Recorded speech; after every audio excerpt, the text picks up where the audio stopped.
بسم اللہ الرحمن الرحیم۔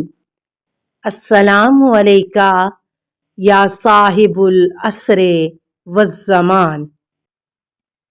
تمام فرشتوں نے فوراً حکم خدا پر عمل کیا، لیکن ابلیس نے تکبر کی وجہ سے سجدہ کرنے سے انکار کیا اور کافرین کی صف میں شامل ہو گیا۔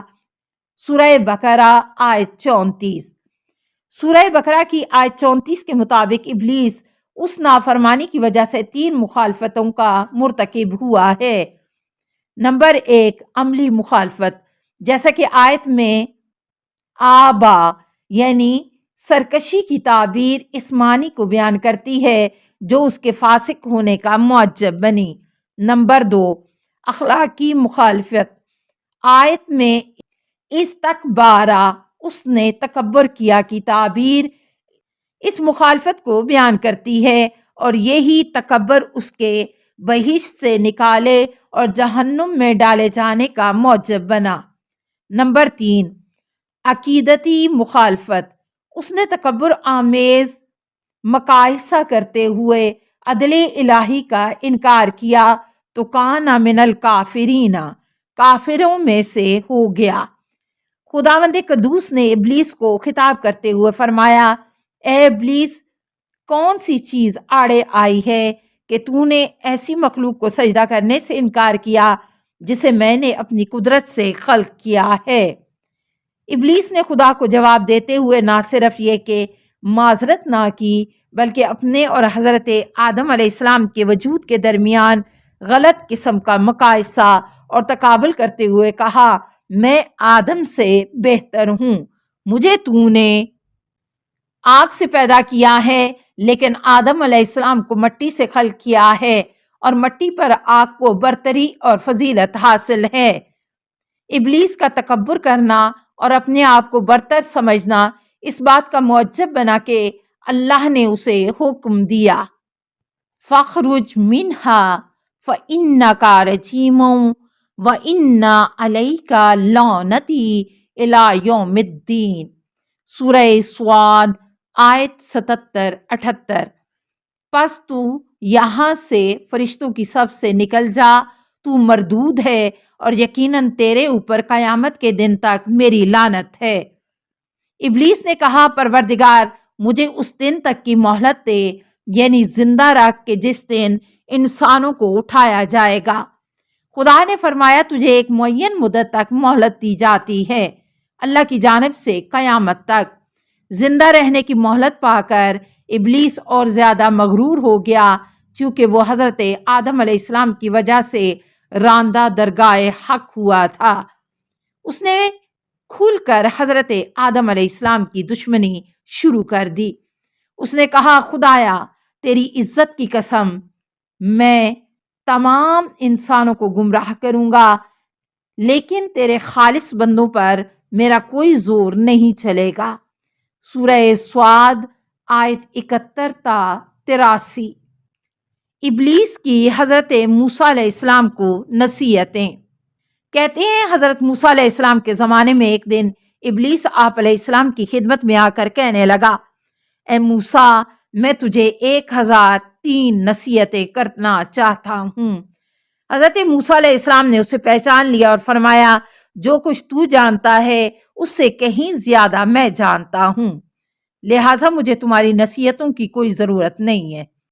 حضرت جبرائیل علیہ السلام حضرت موسیٰ علیہ السلام پر نازل ہوئے اور عرض کیا، اے موسیٰ علیہ السلام، اللہ تعالیٰ کا حکم ہے کہ اس کی 1000 نصیحتیں فریب ہیں، لیکن 3 نصیحتیں سن لو۔ حضرت موسیٰ علیہ السلام نے ابلیس سے کہا، 1003 میں سے صرف 3 نصیحتیں کرو۔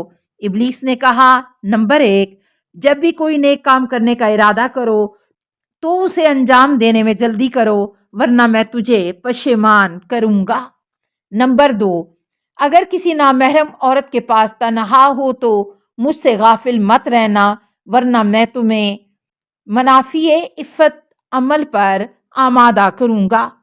نمبر 3، جب کبھی غضبناک ہو جاؤ تو فوراً اپنی جگہ تبدیل کرو ورنہ فتنے کا موجب بنوں گا۔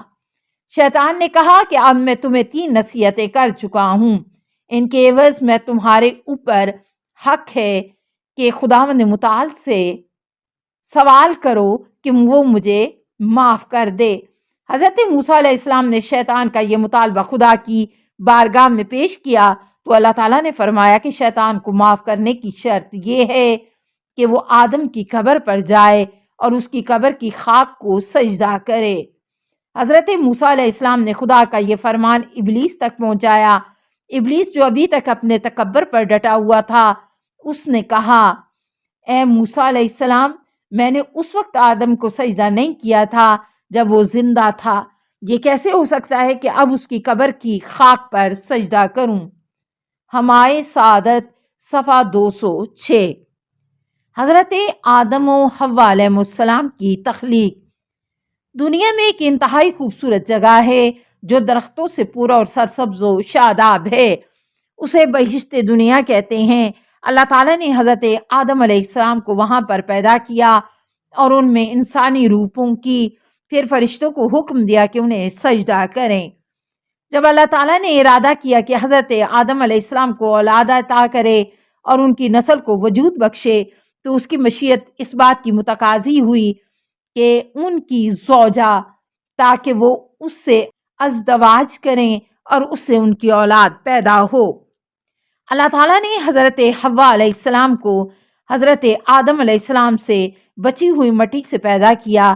اس بنا پر جناب حوا کی خلقت حضرت آدم علیہ السلام کے بعد ہوئی۔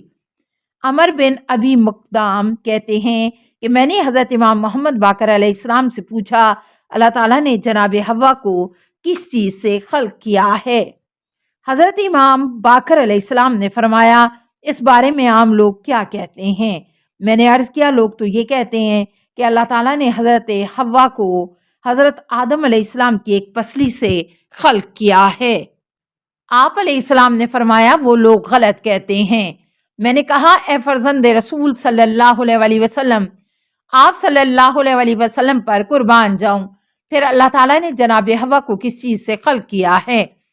حضرت امام باقر علیہ السلام نے فرمایا، میرے پدر گرامی نے اپنے آبا سے اور انہوں نے رسول خدا صلی اللہ علیہ وسلم سے نقل کیا ہے کہ آپ صلی اللہ علیہ وسلم نے فرمایا، خداوند متعال نے کچھ مقدار خاک لے کر اسے اپنے دست قدرت سے مخلوط کیا اور اس سے حضرت آدم علیہ السلام کو خلق کیا، پھر ان سے جو مٹی بچ گئی اس سے حضرت حوا علیہ السلام کو پیدا کیا ہے۔ نور الثقلین جلد 1 صفحہ 430۔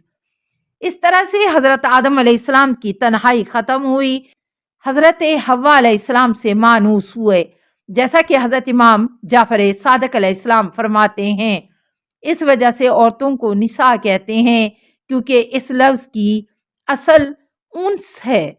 حضرت آدم علیہ السلام کے لیے جناب حوا کے سوا اور کوئی نہ تھا جس سے وہ مانوس ہوئے۔ تفسیر نور الثقلین جلد 1 صفحہ 430۔ مرد اور عورت کی جڑ ایک ہی چیز ہے، دونوں انسان اور ایک دوسرے کی تکمیل کا سبب ہیں، اور زندگی میں آرام اور سکون دونوں کے باہم ہونے کی وجہ سے پیدا ہوتا ہے۔